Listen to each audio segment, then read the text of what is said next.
Tayo po isang daling manalangin. Aming Diyos na makapangyarihan sa lahat, sa umaga pong ito, Panginoon, ay iyo pong ihanda ang aming mga puso, ang aming mga isip, Panginoon, sa mga salita mo na aming pakikinggan. Mangusap ka po sa amin, Panginoon, sabihin mo sa amin yung mga bagay na magbibigay sa amin ng gabay upang patuloy na ang buhay na ito, Panginoon, ay maipaglingkod namin sa iyo. Salamat po sa tanging pangalan ng aming Panginoong Yesus. Amen. Yan. So tayo po ay nasa panibagong buwan ng taong ito at ito po yung month ng May. No? At sabi nga ilang tulog na lang, bare months na kagad. Ang bilis lang ng panahon. No, ika-fifth month ng year. So every time meron tayong sinusundang mga series sa ating pong church sa Kalaganapan. But this time, we will be tackling about a series na bubuo lamang doon sa ating kabuuan ng month of May. At ang tema po natin ngayong buwan ay available. The qualities of usable servant of God. Ano ba yung kalidad o ano ba yung katangian ng mga kagamit-gamit na lingkod ng ating Panginoon. Sa ating pong pag-uusap ngayong umaga, ay ating pong pagtutuunan ng pansin yung paksang a willing heart mula sa aklat ni Propeta Isaias, Kabanatang 6, talatang 1 hanggang talatang 8. Kung kayo po ay may mga Bible, pwede nyo pong buksan sa inyong mga Biblia o sa ating mga Bible apps o pwede tayong tumingin sa ating pong presentation para masundan po yung pagbasa ng ating teksto. Ang pagtawag kay Isaias upang maging propeta. Noong taon na mamatay si Haring Usyas, nakita ko si Yahweh na nakaupo sa isang napakataas na trono. Ang laylayan ng kanyang kasuotan ay nakalatag sa buong templo. May mga serapin sa kanyang ulunan at ang bawat isa ay may 6 na pakpak.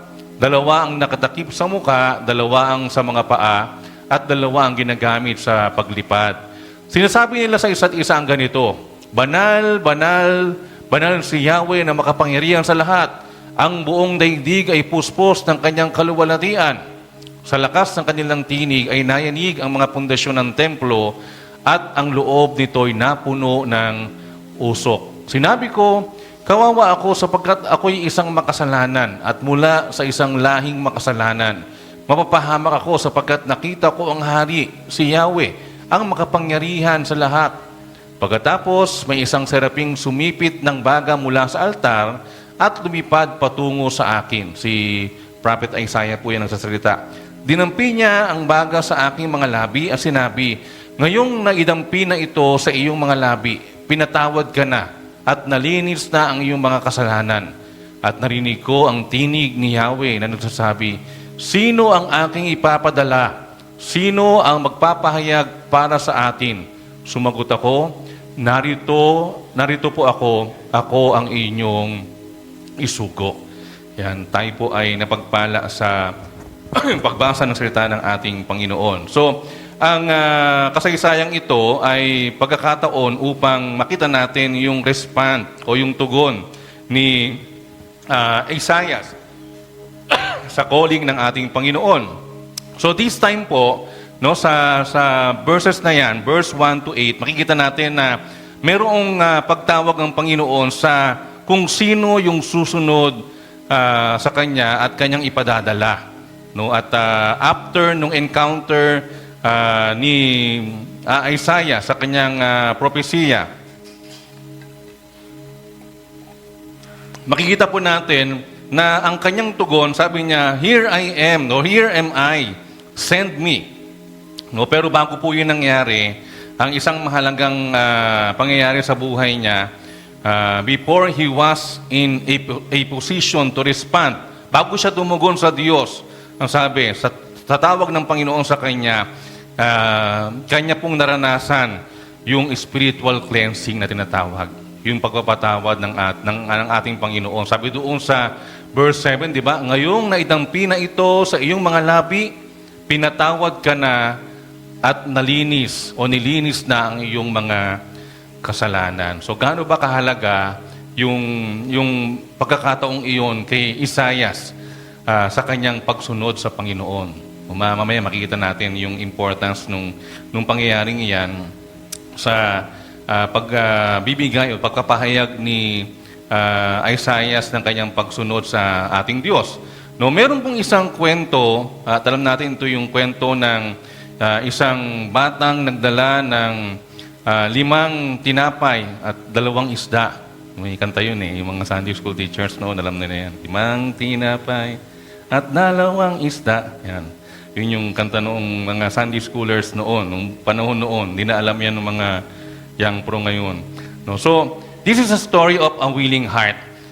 Yung isang bata na kung saan, sabi doon sa kwento, sa isang crowded at medyo maalikabok, magulong lugar dahil napakaraming tao, libo-libo yung tao na nagtitipon-tipon para pakinggan si Jesus na magbibigay ng kanyang mensahe. Bukod doon ay gagawa ng mga himala, no? Habang patuloy yung ganoong tagpo o senaryo, siyempre, nandun yung mga tao sa lugar na iyon na walang mga dalang mga pagkain. No, most of them ay talagang, sabi ng mga kwento, di ba, nagtatravel sila. Kung si Jesus ay sasakayin ng bangka patungo sa isang isla o bayan, ang gagawin ng mga tao, libo-libo, sasakay din sila ng bangka, pupunta sila doon sa lugar kung saan nandun si Jesus. No? Kahit na wala silang dalang anumang bagay o pagkain sa kanilang mga sarili. No? They just want to hear Jesus. At gusto nilang masaksihan at maramdaman din, maranasan yung mga himalang gagawin ng Panginoon sa kanila. No? Habang ganoon yung pagkakataon sa buhay ng mga tao, nakita nila o nakita ng mga disciples, yung mga tagasunod ng ating Panginoon, yung medyo problema o hadlang sa mga pagkakataon na iyon. Walang pera, walang pagkain, wala silang pwedeng i-offer sa mga taong naroon at nakikinig kay Jesus.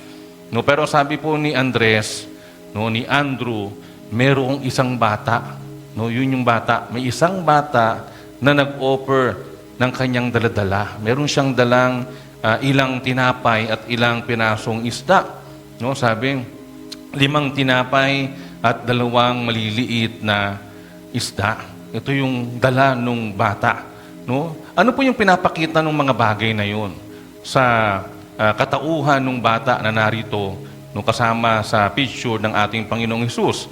No? This shows 3 things. Una, pinapakita nito yung willing heart. No? Yung puso na nakahanda. Walang hesitation. Yung bata na ito na may dalang pagkain, he didn't hold back his lunch.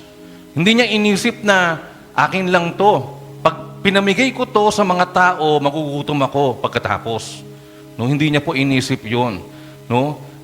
Bakit? Kasi meron siyang willing heart. He possessed a willing heart. At instantly, yung kanyang naging tugon sa pangangailangan ay i-offer yung portion na meron siya. I-offer yung bagay na meron siya. So, this tells of the willing heart. Pangalawa, it is also the ordinary effort. No? Bagamat willing yung puso ng batang ito, pero makikita natin sa larawan ng kanyang bagay na maibibigay, it is just a ordinary thing. A small gift, no? Pero may malaking purpose. Sabi nga po, di ba, ang Diyos, God doesn't require massive talents. Hindi niya hinihingi sa atin yung napakalaki, napakagarbong talento or anumang mga resources na meron tayo, kahit marami yan. Ang desire ng Diyos sa atin is for us to have an open heart. No? An open heart that willing to be used. So, yung bukas na puso na handang magpagamit sa Panginoon. Yung bigay o yung kaloob ng bata, yung meron ng bata, it is only an ordinary thing. No, kaya nga ordinary effort. No, pero yun po yung nais ng Diyos. Bakit? No, yung ganoong bagay, yung isang, sabi nga, bukas na puso at willing na mapagamit sa Panginoon, it will transform ordinary efforts into extraordinary things. From that ordinary thing, gagawin ng Diyos yung extraordinary. At sa panguli, makikita natin yung himala, no, the miracle. Jesus took the small offering, binigay ng bata, Jesus blessed it, and it became enough to feed over 5,000 people. Mandakin nyo, 5,000, mahigit 5,000 mga tao ang napakain nung mumunti o kakaunting offering na meron yung bata. Kung sa atin po, pagka tayo ay nag-uusap tungkol sa mga offering, di ba? Ang lagi nating kaba, ang lagi nating takot, no, kakasya ba to sa pangangailangan ng iglesia sa buong buwan? No? Pagka maliit yung ating tithes and offering, no, may reflection yun sa expenses ng church. No, para ding nagbabudget sa bahay. Kailangan mong tipirin, kailangan mong tingnan kung ano yung dapat na unahin, yung dapat na pahalagahan una bago sa ibang mga bagay. But dito makikita natin yung miracle na ginawa ng Panginoon doon sa ordinary na bagay na bigay nung bata, no? Nung kanyang ipanalangin, it became enough para maipakain doon sa libo-libong mga tao. At ang sabi, marami pang natira. Mga kapatid, katulad po nung batang ito, just like the boy, no? Or like Isaiah, sa kanyang sinabi kay Yahweh. No? Sabi niya, di ba, here I am, send me. No? Sabi, ang isang willing heart, a willing heart focuses on obedience rather than the magnitude of the task. Ang isang handang puso, ang focus niya ay doon sa pagsunod sa Diyos, hindi doon sa mga bagay na gagawin niya o yung mga bagay na meron siya. Sabi nga po, di ba, when we give God our heart, the center of our life, He uses it to fulfill His purposes, turning our not enough into more than enough.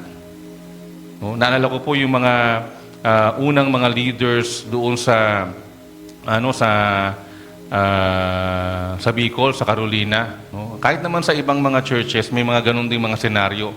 Takot silang sumunod sa Diyos kasi ang tingin nila sa kanilang sarili, they were ordinary people.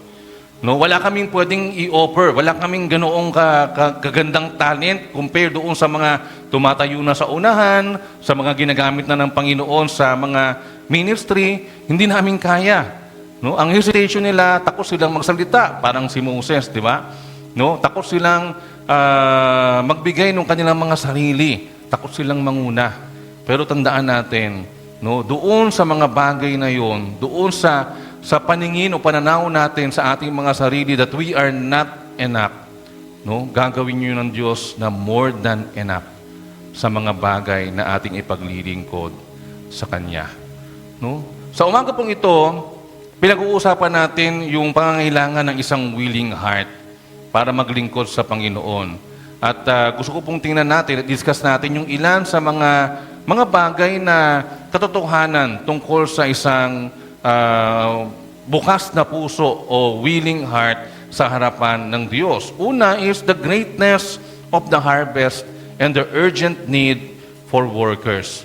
Makikita natin na sa katotohanan, malaki yung anihin. No? The harvest is great. At bukod doon, yung urgency ng pangangailangan ng mga workers ay talagang kailangan. Kaya nga, most of the time, we encourage everyone na maging involved doon sa mga ministry natin sa church. Di ba? Kasi wala namang ibang gagawa sa church kundi tayo din. Tayo din yung pwedeng gamitin ng Panginoon sa ministry. Hindi naman pwedeng taga-ibang church yung dadalhin dito para mag-minister sa atin. No, from us, i-develop ng Panginoon, tatawagin ng Panginoon yung pwedeng mag-serve sa Kanya sa mga ministeryo. No, sabi po doon sa Luke chapter 10 verse 2 to 3, no, sinabi niya sa kanila, napakarami ng aanihin, ngunit kakaunti ang mga mag-aani. Idalangin ninyo sa may-ari ng aanihin na magpadala siya ng mga mag-aani. Humayo kayo, isinusugo kayong parang mga tupa sa gitna ng mga asong gubat. Ano ba yung ibig sabihin niyang talatang yan? No, sabi po ng context ng talatang yan, hinihanda ni Jesus yung ilang mga disipulo. Sabi ng ilang mga pag-aaral, 72 to be exact, yung mga disciples na hinihanda ni Jesus for mission. No? Hinighlight niya sa mga talatang yan yung urgency o yung urgent need sa mga workers para sa isang abundant harvest. No? Sabi, souls ready for the kingdom. Maraming kaluluwang nakahanda o inihanda na ng Diyos para sa kanyang kaharian. Marami ng mga kailangan makarinig ng tungkol sa mabuting balita ng kaligtasan. No? Pero ang problema is there is a scarcity of laborers. Kulang yung mag-aani. Kulang yung magbubukid. No? Parang ganoon saan. Kumaga malawak yung harvest, aanihin na, in exact 4 months, kunyari, yung palayan, pero kukunti yung mag-aani. Hindi kakayanin. Kailangan madami para lahat maani. So, He commands prayer to the Lord of the harvest. Ang sabi ng kasaysayan. Para ano? No? He pray, no? Inutusan niya ang mga tao na mag-pray kayo sa Lord of harvest. Bakit? Kasi kailangan mag-send out ng mga workers. No? And immediately, kailangan silang isend doon sa mga tao na kailangan nilang puntahan. No? Ang terminong ginamit dito, they were to send or sending them as lambs among wolves. Ano yung significant nito? Di ba sabi diyan, sinusugo ko kayong parang mga tupa sa gitna ng mga asong gubat. Ang significant po nito, no, ang pinapakita nito ay sabi, the mission is very crucial. Napakahirap po ng mission. Napakahirap ng ministeryo. Sometimes it is dangerous. No? It requires total reliance on God. Yun po yung kailangan. Total reliance sa Diyos. Malawak yung anihin, maraming mga kaluluwa na dapat dalhin sa Panginoon, dapat makarinig ng salita ng Panginoon. No? Tayo ay pinapadala doon sa mga taong yon, sa bukirin na yon, sa anihin na yon, pero mahirap po yung ganoong trabaho. Naalala ko yung kwento ng mga matatanda noon sa mga Bible studies. No? Meron daw mga pagkakataon na they encounter persecutions. No? Meron pa mga binabato yung bubong habang nagba-Bible study. Diba? May mga ganung mga kwento. No? Merong mga ganoong mga encounters, yung mga masisipag na mga matatanda, yung mga nandun sa picture na wala na po ngayon, nasa piling na ng Panginoon. No? Yung ating misyon sa Carissa, nung nagsisimula, hindi po ganun kadali. Kasi yung lugar na pinuntahan natin, yung lugar kung saan nandoon yung mga main contact person, no? Ay parang nasa parang disyertong lugar kasi hindi naman ganoon karami ang tao na nakatira.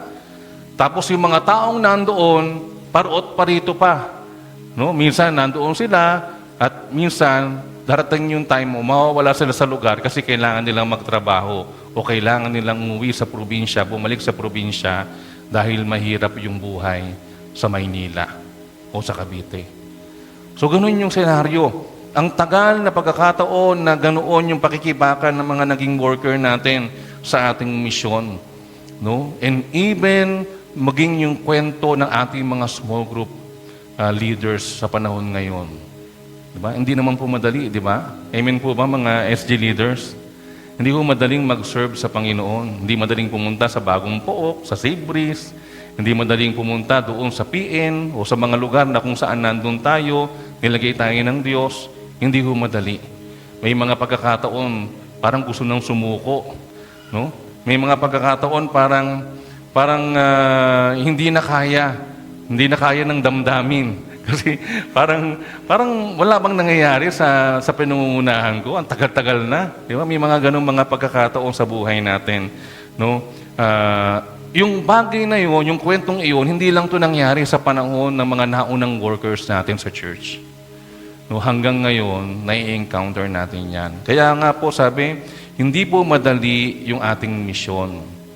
pero malaki din yung pangangailangan natin sa mga taong magiging bahagi ng ating gawain, ng ating misyon, ng gawain ng Panginoon. Kaya kahit gaano kahirap, no, we encourage everyone na mag-involve sa ministeryo. Huwag tayong manatiling taga-simba lang, no? Huwag tayong manatiling nakikinig lang tuwing linggo o kaya nandun lang sa ating mga small group at nakikinig lang sa ating leader. No, kailangan dumating yung pagkakataon na tayo mismo gamitin ng Panginoon sa ministry. Amen po ba, mga kapatid? Yan, amen. Yan, narinig po namin yan, i-record po natin yan, naka-record yan. May recorder dyan kay Kuya Christian. Narinig natin yung amen, di ba? So sana dumating yung pagkakataon na ganoon, talagang magkaroon tayo ng burden na gamitin yung ating mga sarili, ipagamit yung ating buhay sa Panginoon sa ministeryo. No? Malawak po yung anihin. No? Merong great harvest at merong urgency sa mga workers. Pangalawa ay yung limited time that we have to work. Malawak yung bukirin, no, yung anihin, kakaunti yung mga worker. Bukod sa kakaunti yung mga worker, meron tayong limited time para magtrabaho.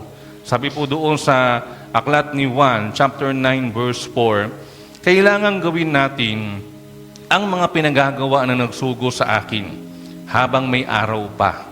Darating ang gabi kung kailan wala nang makakapagtrabaho. Tignan niyo mabuti yung yung talata. No, sabi, habang may araw pa, kailangan gawin na yung pinagagawa ng nagsugo sa atin. Kasi darating yung gabi, hindi na pwedeng magtrabaho. Alam niyo po yung context nito, mga kapatid. No, ito rin yung pagkakataon na si Jesus nakikipag-usap sa kanyang mga alagad habang sila ay naglalakbay, while they were traveling. At habang sila ay dumadaan sa isang particular location, nakita ni Jesus yung isang blind man, isang bulag na lalaki. No, yung bulag na lalaking yun, nandun yung sa verse 1, kung babalikan nyo po yan. Kung meron kayong mga Bible o Bible apps na ginagamit, pag pinuntahan nyo yung verse 1, makikita nyo doon, nakita ni Jesus yung isang bulag na lalaki. So, ang sabi nung mga disciples ni Jesus, no, tinanong si Jesus, ano yung dahilan, Panginoon, kung bakit bulag yung lalaking yan? Ano daw yung dahilan, bakit bulag yung lalaki? Siya ba ay makasalanan? O siya ba ay may pagkakasala? O yung lahi niya ay may pagkakasala? Kasi during that time, di ba? Kahit naman ngayon no, yung mga ganung mga manifestation sa physical attribute ng isang tao, mostly ay talagang kinakabit nila sa sin, sa kasalanan. No? Kung may ginagawang kasalanan yung lalaki, maaaring yun yung cause ng kanyang pagkabulag. O kaya naman, kung hindi man siya ang may ginagawang kasalanan, yung kanyang lahi, siya lamang yung naparusahan sa kanyang pagkabulag. No? Yun yung pinagpipilitan ng mga disipulo habang nag-uusap sila ni Jesus. No? Sabi nila, baka yun nga, Panginoon, yun yung dahilan ng kanyang pagkabulag. No? Yun na yung kanilang, yun yung mindset ng mga disciples. No? Habang kinakausap nila si Jesus. But Jesus responded to them, explaining na yung pagkabulag ng lalaking ito o ng lalaking iyon ay hindi dahil sa kanyang kasalanan. Bulag siya dahil may layunin ng Panginoon sa kanyang pagkabulag. At doon, in-explain ni Jesus kung bakit ganoon. No? Ang sabi niya, no, katulad niyan, na bulag, sabi, dapat sa atin na mga naglilingkod o nagmi-minister, sa atin na may dala ng mabuting balita, kailangan gawin natin yung ating gagawin o ginagawa habang may araw pa. Habang may araw pa. Bakit? Sabi ni Jesus, night is coming. Night is coming when no one can work. Madilim na. Hindi na natin kayang gawin yung ating ginagawa. Sa konteksto, ang sabi, no, we are told to work while it is day. Katulad ng explanation ni Jesus, while He is in the world. Di ba sabi sa John 9:5, no, yung kasunod na talata niyang 9:4, No, He is the light of the world. Siya ang ilaw ng sanlibutan. No, yung lalaking na nabubuhay na bulag, he had lived in darkness all his life. Nabuhay siya simula pagkabata niya na siya ay bulag. Wala siyang nakikita. Madilim yung paligid niya. No? But then Jesus came. Jesus came bringing sight and light to this man's life. May dala siyang liwanag. May dala siyang paningin sa buhay ng lalaking bulag. Sa same way po, ang sabi ni Jesus, yung sanlibutan, yung mundo, it was in darkness to that point. Nasa kadiliman. No? Nasa kadiliman yung sanlibutan, but Jesus had come. Jesus had come, and in Him was light. And that light was the light of men. Yung buhay na yun, doon sa kadiliman ng mundo, no, na hindi lamang nasa kadiliman, kundi sa kamatayan din, binigyan ng buhay ng liwanag.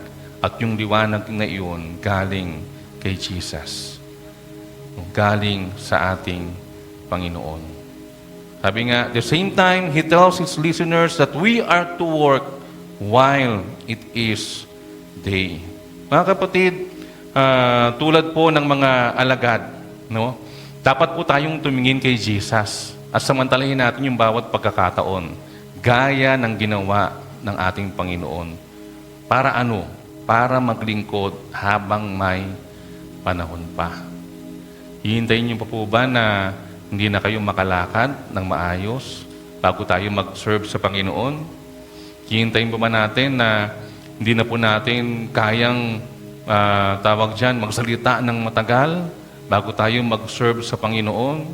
Hihintayin pa ba natin na tayo ay iwan ng ating lakas bago tayo maglingkod sa Panginoon? Di ba? Masarap mabuhay na naglilingkod sa Diyos. Amen? No? Masarap mabuhay na naglilingkod sa Panginoon. At masarap ding mamatay na naglilingkod sa Panginoon. Tiyak ko, ganun yun. No? Mawawala ka sa mundo na talagang yung buhay mo, ginamit mo sa paglilingkod sa Diyos. No? Hindi sa mga bagay ng sanlibutan. No? Yung bawat opportunity, no? Yung bawat oportunidad ay kaloob ng Diyos para sa kanyang kaluwalhatian. No? Para sa kanyang kaluwalhatian. Kaya kailangan nating magtrabaho habang araw pa upang magbunga ng kabutihan at magbahagi ng pag-ibig. No?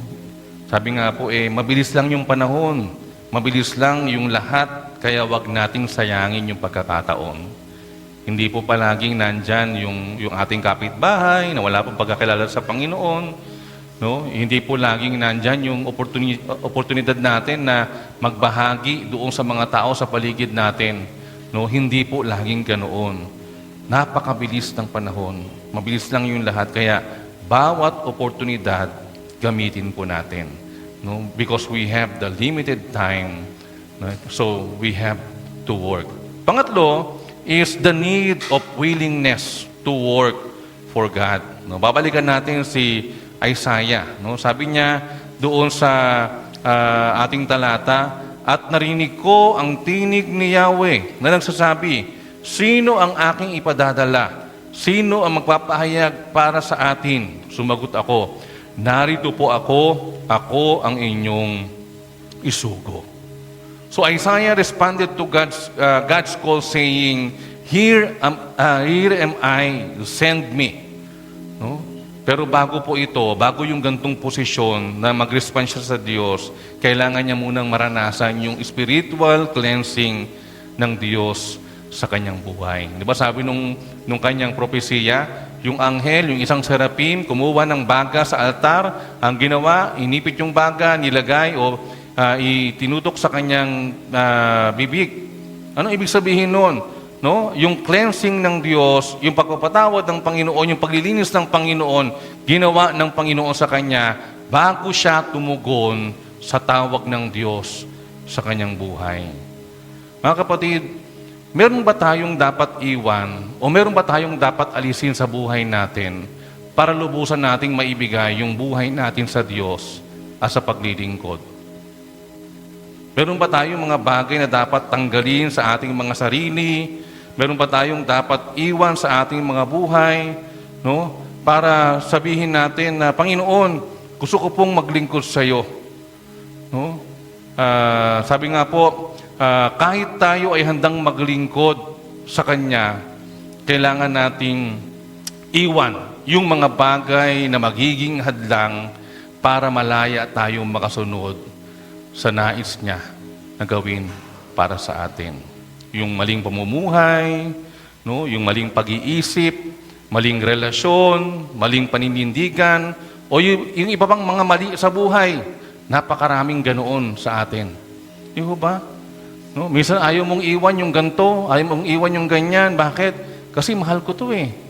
Lord, pwede bang hindi ko iwan yung bisyo ko? Pwede ba akong maglingkod sa iyo habang meron akong bisyo? No? Parang nakikipag-barter tayo sa Diyos, di ba? Binabargain natin yung mga bagay na meron tayo. Na gusto natin, na mahal natin. No? Compare sa Diyos. No? Pero hindi po ganoon. No? Kailangan iwan natin yung mga bagay na yan. Kailangan iwan natin yung mga bagay na alam nating pwedeng makahadlang para malaya nating mapaglingkuran ang ating Panginoon. Hindi po pwedeng maglingkod sa dalawang Diyos, sa dalawang Panginoon. Sabi nga ng Biblia, di ba? Kailangan mamili ka ng isa. So anong pipiliin natin? Yung mahal natin o yung Diyos na mas mahal tayo? Di ba? Yung bisyo natin o yung Diyos na nagbibigay sa atin ng satisfaction, ng kapayapaan sa ating mga buhay? Tandaan niyo po mga kapatid, hindi sapat yung willingness para magpagamit sa Diyos. No, kahit tayo ay willing, Lord, send mo ako. No, hindi po sapat yun.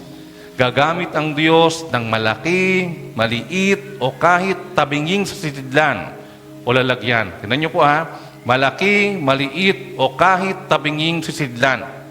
Pero hindi siya gagamit ng maruming sisidlan. Hindi po gagamit ang Diyos ng maruming sisidlan. So, hindi sapat yung willing heart natin para magpagamit sa Diyos. Ang gusto ng Panginoon, iwan natin yung mga bagay na alam nating makakahadlang para malaya nating mapaglingkuran ang ating Panginoon. And lastly, the blessings that come to those who work. Malaki yung anihin, mahirap yung gawain, pero merong pangako ng pagpapala doon sa mga gagawa, doon sa mga magtatrabaho. Sabi po doon sa 1 Corinthians 15:58, kaya nga mga minamahal kong kapatid, magpakatatag kayo at huwag matinag. Maging masipag kayo palagi sa paglilingkod sa Panginoon, dahil alam ninyong hindi masasayang ang inyong pagpapagal para sa Kanya. No, sa talata pong ito, mayroong panawagan sa mga mananampalataya na magpakatatag. No, magpakatatag, huwag matinag, sumagana sa paglilingkod sa Panginoon. Dahil sa katiyakan, sabi ng mga talata, no, kung ating pupuntahan yung verse 1 to verse 57, may buhay, may muling pagkabuhay. Yung pagpapagal para sa Diyos, hindi po yun masasayang o mawawala ng saysay.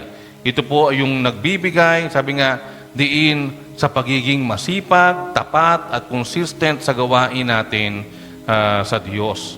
No, ano ba yung ibig sabihin ng mga talatang yan? Pag sinabing, kaya nga mga minamahal kong kapatid, ang ibig sabihin, no, ito po yung nag-uugnay ng mahabang pagtalakay ni Pablo tungkol sa muling pagkabuhay ni Kristo.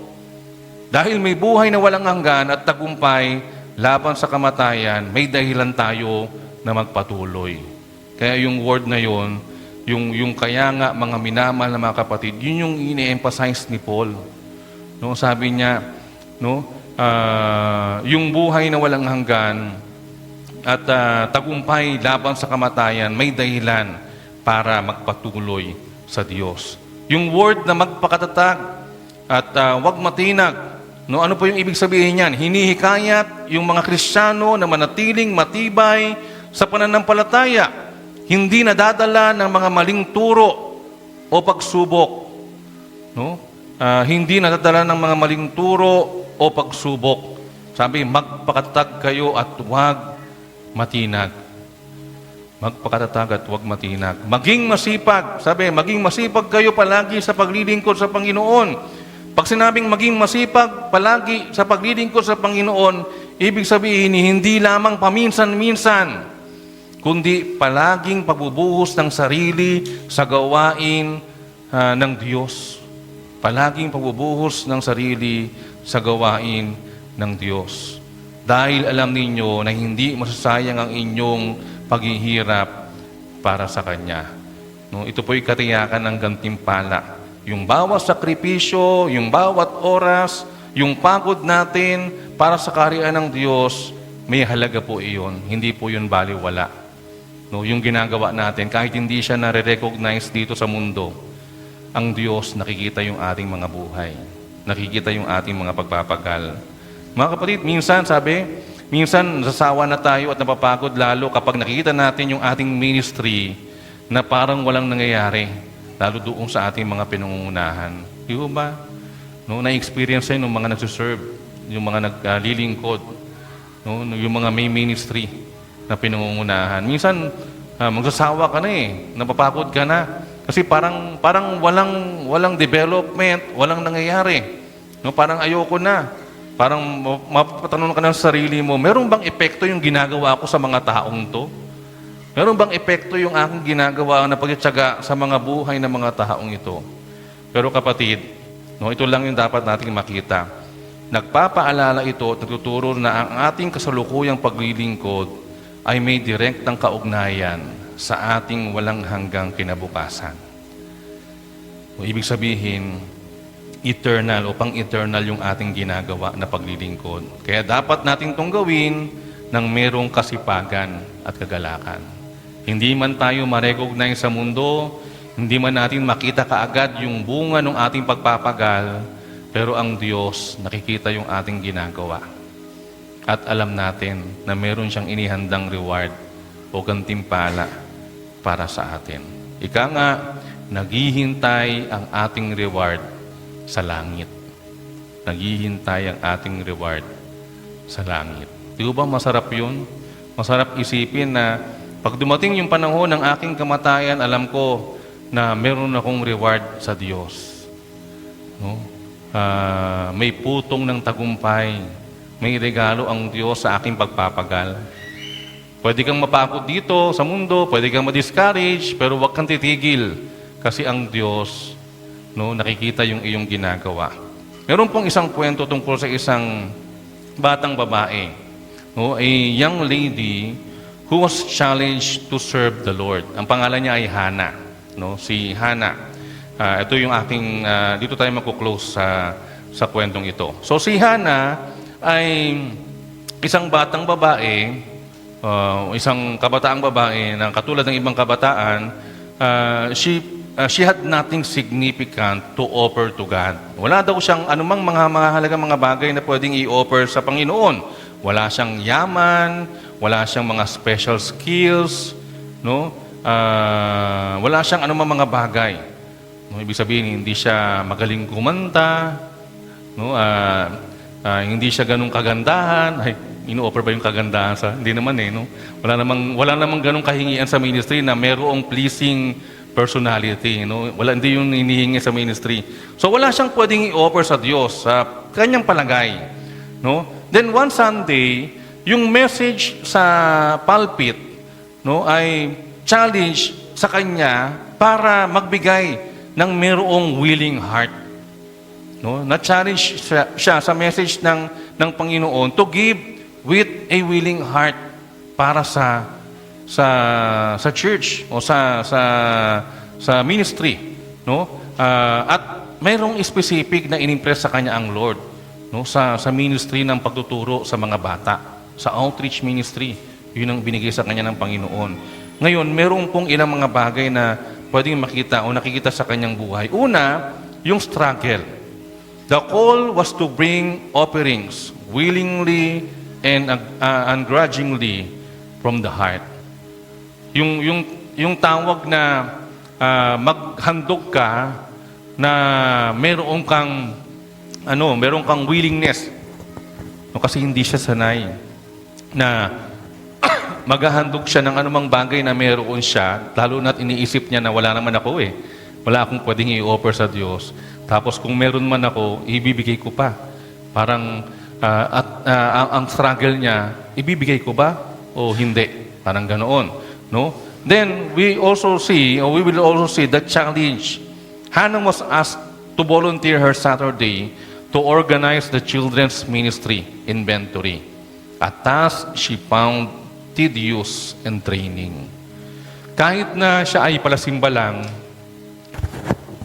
nakikita niya yung hirap ng trabaho o ministry ng mga nandoon sa ministry yon, sa mga bata. Ang sabi niya, mahirap yung gagawin ko. Kung dito ako ilalagay ng Diyos, kung ito yung aking gagawin, parang hindi ko yata kakayanin. So challenge sa kanya yung bagay na yon. Pero ang turning point, she realized that she had been giving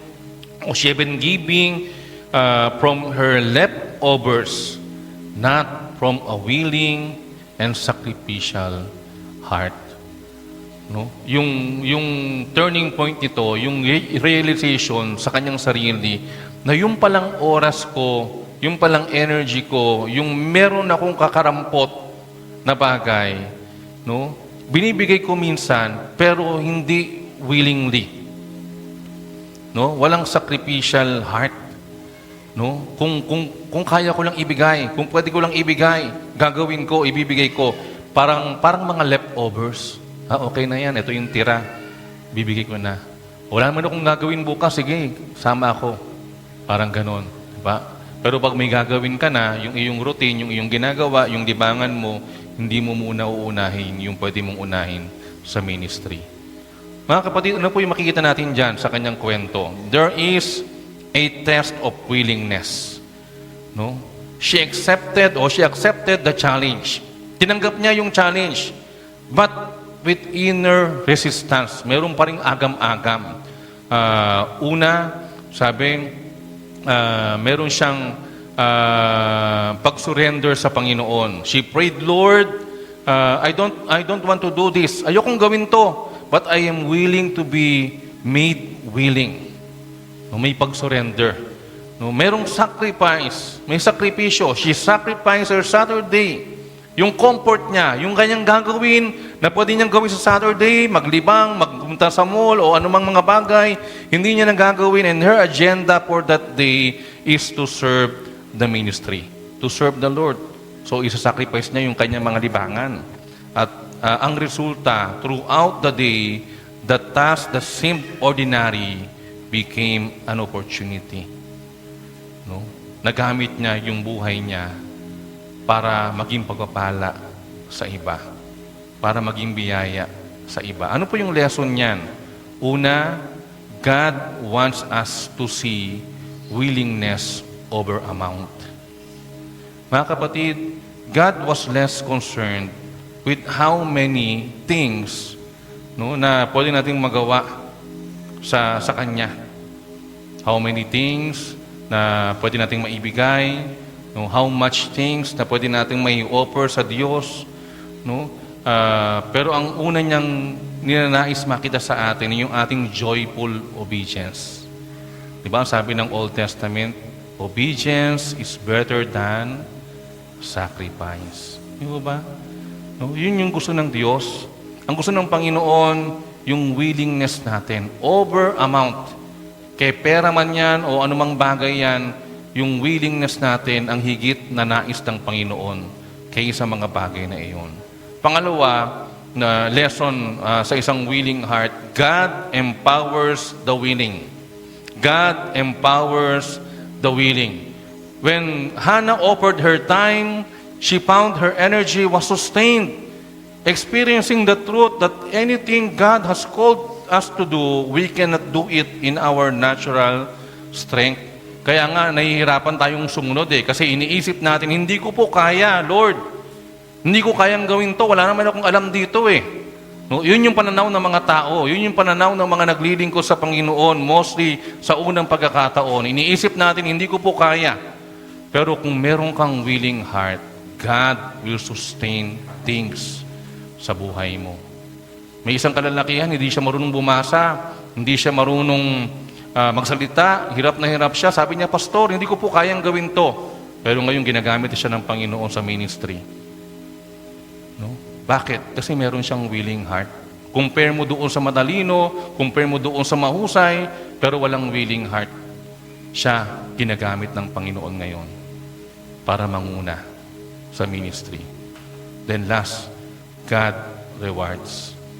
The challenge changed Hannah's heart from self-centeredness to service, helping her trust to God more kaysa doon sa mga bagay na kailangan niya at meron siya. Mga kapatid, ang bagay na ito ay nagpapakita ng halaga ng pagkakaroon ng willing heart. Hindi po palagi na kailangan yung mga bagay na meron tayo, yung mga bagay na kaya natin. No? Sa ministry po, hindi naman yan yung unang-unang kailangan eh. Hindi naman yan yung unang tinitingnan ng Panginoon. Ang unang nais ng Diyos, yung meron tayong willing heart. And if we have that willing heart, we are ready to sacrifice everything sa buhay natin. Kahit ano pa yan. Kahit masakit, kahit mahirap, kahit para kang susugatan sa panahon na hindi mo siya pipiliin, hindi mo gagawin, no? Iiwan mo yung mga bagay na yan sa buhay mo para mag-serve sa Panginoon, gagawin mo yon. And God rewards. The challenge question for us today is first, what is God asking you to say yes today, even if it is uncomfortable? Ano yung bagay na hinihingi sa iyo ng Diyos na sagutin mo ng oo? Oo po, Panginoon, kahit na hindi ka komportable. Meron bang ganon sa ating buhay sa panahon na ito? What is something that you need to sacrifice and you need to live to fulfill your willing heart to serve God? Kapatid, gusto ng Diyos na magkaroon tayo ng isang buo na puso na willing sumunod sa Kanya. Handang isakripisyo yung mga bagay na meron tayo para sundin yung naisin niya sa buhay natin. Can I ask everyone to please stand at awitin natin yung inamit natin kanina bilang ating pagkilala sa Panginoon sa Kanyang pangunguna sa buhay natin. Hindi po madali yung ministry, mahirap yung ating paglilingkod, no? Pero yun dapat yung maging laman ng puso natin, yung maging handa tayong maglingkod sa Panginoon. Dahil ang gantimpala ng Diyos sa atin ay naghihintay sa Kanyang kaharian.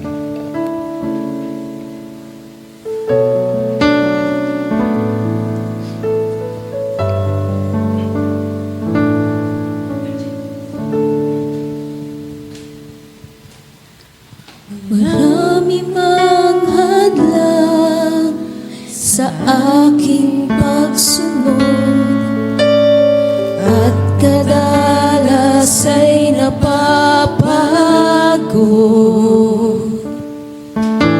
Hindi pa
paglingkuran. Nais namin, Panginoon, na gamitin yung aming mga puso, yung aming puso na nais na maglingkod, Panginoon, sa iyo sa anumang bagay o ministeryo na nais mong ipagkaloob sa amin, Panginoon.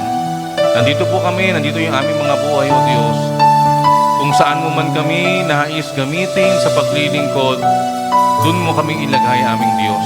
At nawa, Panginoon, yung aming mga buhay ay patuloy po na magnais din na alisin yung mga bagay na alam naming maaaring makadang sa aming malayang paglilingkod sa iyo. Hindi po mahalaga sa iyo, Panginoon, yung anumang aming kayang gawin. Hindi mahalaga sa iyo, Panginoon, yung aming mga talento. Hindi mahalaga sa iyo yung aming talino. Ang nais mo, Panginoon, yung pusong merong pagnanais. Yung puso na nagnanais na magpagamit sa iyo, sa iyong ministeryo. Nawa, Panginoon, sa mga sandaling ito, kung meron man sa bawat isa na narito ngayon, Panginoon, sa aming kapulungan na mayroong burden na gamitin ang buhay nila, Panginoon, para po sa ministry. Patuloy mo silang tawagin, O Diyos. Hipuin mo po ang mga buhay nila, O Diyos. Hipuin mo, Panginoon, sila upang yung buhay nila ay magpaglingkod nila sa iyo habang mayroong pang pagkakataon, Panginoon. Napakalawak po ng anihin. Napakalawak, Panginoon, ng gawain at kailangan ng mga gagawa para doon. Nawa, Panginoon, habang may pagkakataon, magkaroon kami ng isang willing heart to serve you sa amin pong mga buhay, Panginoon. Salamat po, dakilang Diyos, sa umagang ito. Salamat, Panginoon. Purihin ka po. Ito'y aming dalangin in Jesus' name. Amen. Amen.